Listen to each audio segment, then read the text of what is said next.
Kemudian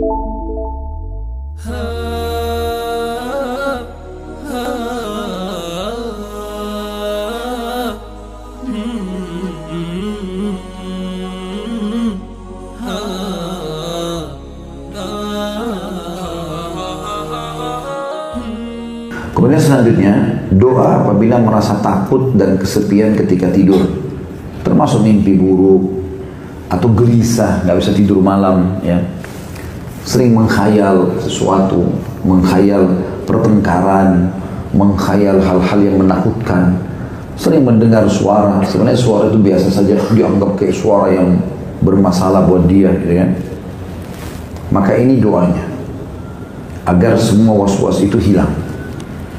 Karena teman-teman, kita kapan tidurnya? Kalau jiwa kita tenang, gitu kan? Coba kalau kita lagi tidur, kemudian tiba-tiba ditelepon orang tua kita sakit misalnya, masuk rumah sakit, atau kita dapat berita ada kebakaran, atau terdengar suara mungkin ya, ambulan atau apa saja, ini akan membuat kita terganggu. Terganggu ini sudah cukup membuat kita tidak bisa tidur. Jadi sebenarnya orang tidur itu pada saat dia lagi sangat nyaman, gitu kan? Nah, kalau kita tidak bisa merasa kenyamanan, berarti dia ada sesuatu penyebabnya.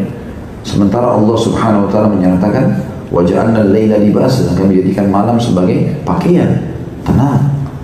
Memang Allah suruh kita gitu. "Wa ja'alna naumakum subata," dan kami jadikan tidur kalian sebagai penenang buat kalian. Jadi kita memang tenang semestinya kalau tidur. Berarti kalau ada yang bertolak belakang dengan sunnatullah itu, tidur adalah menenteramkan hati, terbawa pikiran macam-macam, was-was syaitan, nggak ada yang lain. Ingat teman-teman, kita biar sedang tidak menghadapi masalah, syaitan suka menumpuk-numpukkan permasalahan. Kapan antum bangun tidur tiba-tiba sudah kepikiran ini, kepikiran itu, jadi beban. A'udzubillahi minasyaitonir rajim. Karena nggak perlu antum panik. Kita bangun telat pun mau pergi kerja, apa gunanya kita panik? Sudah telat. Dalam Islam sih pada masalah solusi, tenang saja. Syaitan coba nih, kalau teman-teman lagi duduk atau lagi hadapi sebuah masalah, akan menumpukkan segala macam bisikan was-was yang membuat memang sengaja supaya kita makin sumpek, makin sedih dan segala macam. Itu tidak memberikan jalan keluar. Nah, di antara doa yang dianjurkan sekali, baca ini, karena tidak akan datang kegundahan, kegelisahan kecuali karena kemaksiatan, dan kalau terbuka maksiat, terbuka pintu syaitan. Ya. Jadi kalau antum buat maksiat seperti ibarat rumah antum buka semua jendela dan pintunya, maka semua serangga segala macam bisa masuk ke dalam situ. Itu maksiat namanya. Tapi kapan antum dalam keadaan ketaatan kepada Allah SWT, syaitan tidak akan bisa untuk mengganggu, gitu. Makanya doa ini akan mengajarkan kita itu supaya kita mohon maaf kalau Allah murka sama kita, berlindung kepada Allah SWT dari syaitan yang masuk di saat kita lagi maksiat tadi. Ingat teman-teman, maksiat itu selalu diawali dengan ketakutan, diakhiri dengan penyesalan. Gak ada pintunya untuk itu. Selalu kalau mau tentram, mau bahagia, urusannya dimudahkan, selalu dalam ketaatan kepada Allah SWT saja. Dan Allah selalu mengawasi kita. Pengawasannya luar biasa. Kita baca dulu doanya, baru kita coba kuatkan lagi dengan beberapa contoh. Doa yang diajarkan ada footnote nomor 141 dulu. Diriwayatkan Abu Dawud jilid 4 halaman 12 dan disebutkan oleh Syekh Albani dalam Sahih At-Tirmidzi jilid 3 halaman 171. Baginda Nabi SAW membaca atau memerintahkan membaca pada saat kaget malam hari dan takut atau gelisah nggak bisa tidur, A'udzu bi kalimatillahi tammati min ghadabihi wa iqabihi. Ini potongan pertama doa. Nanti kita kalau mau hafal per potongan itu lebih mudah. Kemudian yang kedua adalah wa syarri ibadihi wa min hamazati syayatin wa an yahdurun. Ini potongan yang kedua. Aku berlindung dengan kalimat-kalimat Allah yang sempurna dari kemarahan dan siksaannya. Jadi dari potongan ini kita bisa paham ternyata yang membuat kita gelisah apa? Dosa. Ya, kalau kita buat dosa, kita buat maksiat, kita buat pelanggaran, tentu pemilik langit dan bumi ini marah. Teman-teman kapan dimarahin oleh atasannya di kantor? Kalau buat salah. Masa kalau orang tidak buat salah dimarahin, kan tidak mungkin. Berarti ada sesuatu, makanya kita berlindung, meminta kepada Allah SWT agar diselamatkan dari kemarahan dan siksanya. Potongan kedua, juga dari kejahatan hamba-hambanya dan dari bisikan syaitan serta dari hadirnya mereka kepadaku. Jadi setelah kita mohon agar Allah maafkan kita, supaya pintu-pintu jendela terbuka, tertutup semua, baru kemudian kita minta perlindungan dari syaitan. Artinya sudah terlanjur masuk dalam kehidupanku, musnahkan mereka ya Allah. Kan tadi kita sudah terlanjur buat maksiat, terbuka tuh semua pintu jendela, masukkan setan-setannya, mengganggu dalam jiwa kita, dalam hati, bergejolak di benak ini itu, dibesar-besarin masalah. Ya. Kalau kita sudah mohon ampun kepada Allah, seperti pintu-pintu jendela ditutup sekarang. Nah yang tidak terlanjur masuk syaitan, aku berlindung kepadamu ya Allah dari mereka. Allah binasakan semua. Itu makna doa ini. Ya. Coba kita rincikan. A'udzu bikalimatillahi tammah. Artinya aku berlindung kepada Allah dengan kalimat-kalimat Allah yang sempurna. Maksudnya, aku tidak bisa ucapkan semua ya Allah, tapi aku merangkumkan dalam sebuah kalimat. Aku berlindung kepadamu dengan semua kalimat yang telah Engkau jadikan kesempurnaan untuk aku ucapkan, agar apa yang kita minta, kemarahan dan siksaanmu. Maksudnya selamat, aku selamat dari kemarahan dan siksaan.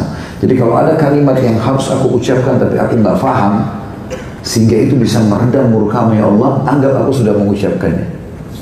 Makanya kita berlindung dengan kalimat-kalimat Allah semuanya yang bisa meredam murkanya Allah Subhanahu Wa Taala. Kita tidak tahu apa itu.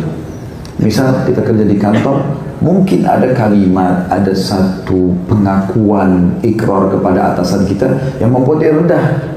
Ada sebagian orang hanya mengatakan, maafin saya janji tidak akan ulangi. Mungkin ada orang tidak, mungkin berhari-hari dia harus ucapin apa. Mungkin ada orang harus menulis surat permohonan. Mungkin. Kita tidak pernah tahu apa yang membuat Tuhan kita ridho setelah buat maksiat. Maka Allah ajarkan kita sebagai pencipta ini, ucapin ini. A'udzu bikalimat, kalimat jamak daripada kalimat. Ya, kalau kalimat satu kalimat saja, tapi kalimat semua kalimat-kalimat. Ya. Allah, a'udzu bikalimatillah at-tammah, yang sempurna. Kalau ada pun potongannya aku belum hafal, semuanya anggap sempurna ya Allah. Ya, jangan sampai aku harus ucapin doa misalnya 3 potong, aku cuma hafal 2, satunya belum. Ya. Maka anggap ya Allah, aku dengan kalimat ini, aku sempurnakan semua itu sehingga membuat aku selamat dari kemurkaan. Ini pentingnya. Makanya salah satu doa yang sangat ditekankan oleh Nabi SAW pada saat sujud, dan ini sudah kita pelajari di doa sholat kemarin. Ya.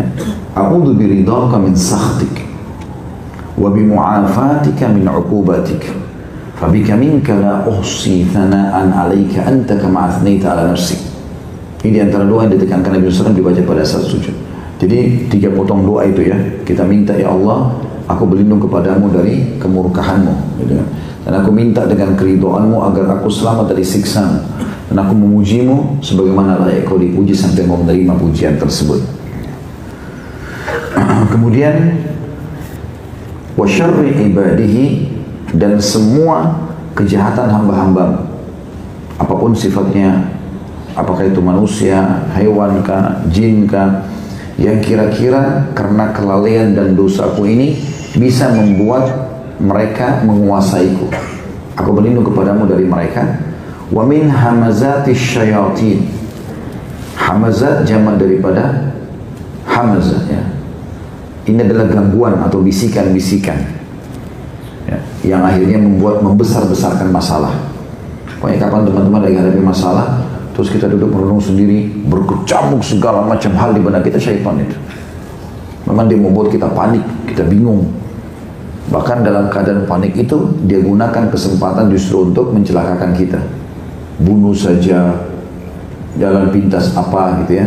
Sebab dia ininya itu. Maka kapan teman-teman duduk, ya, kemudian terasa terganggu dengan pikiran dan di benak kita ada macam-macam. Walaupun kita sedang hadapi masalah besar, syaitan. A'udzubillahi minasyaitonirrajim. Minta perlindungan kepada Allah SWT. Bisa baca doa ini.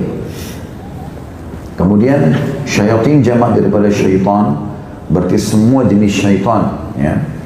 Perempuannya, laki-lakinya, anak-anaknya, orang tuanya, pokoknya semua syaitan, tidak terkecuali. Wa ayyahdurun, dan jangan sampai mereka hadir kepadaku. Sampai dimaksud hadir di sini makhluk-makhluk Allah yang jahat tadi, dari hewan, dari manusia, dan juga dari para syaitan. Jadi ya Allah, dosaku lah yang telah membuat mereka bisa menguasaiku, maka aku memohon ampun, jangan sampai engkau menghukumku karena dosa-dosaku ini. Setelah itu, selamatkan aku dari semua makhlukmu yang buruk ini. Ya. Itu maknanya. Dan ini sangat baik ya, kalau seseorang itu, teman-teman sekalian, merasa dirinya selalu berhubungan dengan Sang Pencipta Allah Subhanahu wa Ta'ala.